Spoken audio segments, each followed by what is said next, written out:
9h, 11h, Europe 1 Culture Média. Philippe Vandel.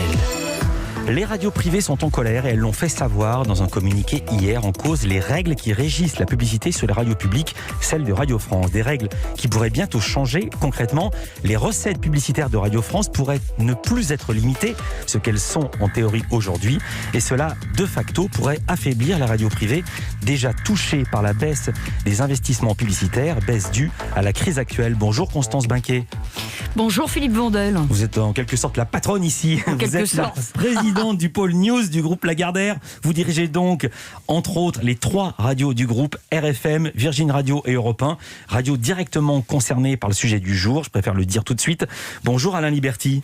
Bonjour Philippe Vandel. Vous êtes le président du CIRTI, c'est le syndicat des radios indépendantes, syndicat qui représente 190 radios privées locales.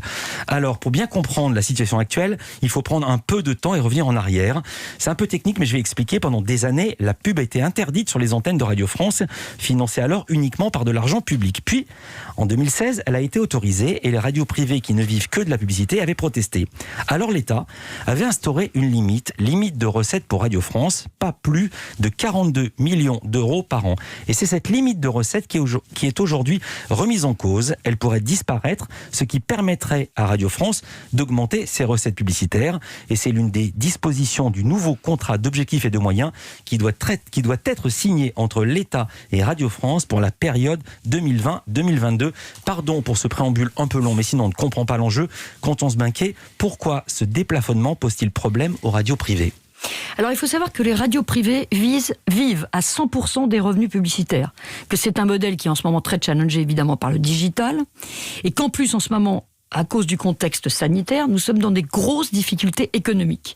Donc la bataille est rude pour défendre ce que vous écoutez, chers auditeurs, tous les jours, la pluralité de l'information, la pluralité du divertissement. Et derrière les radios que nos auditeurs, que vous écoutez, mesdames et messieurs, il y a des gens, il y a des emplois. Et que en face de nous, on a un groupe de Radio France, de radio publique, qui a la chance de bénéficier de 580 millions de redevances publiques et de 42 millions de publicités. Il faut savoir juste, ce chiffre est supérieur au budget de toutes nos radios, de fonctionnement de toutes nos radios. Et que ce plafond, d'une part, aujourd'hui, Radio France ne le respecte pas puisqu'ils sont à plus de 50 millions, et qu'en plus, ça nous prend de l'argent qui pourrait aller ailleurs. Donc c'est vrai que aujourd'hui nous demandons juste le respect de ce plafond, ce qui n'est pas le cas aujourd'hui, puisqu'on était à 42 millions, on est passé à 50 millions.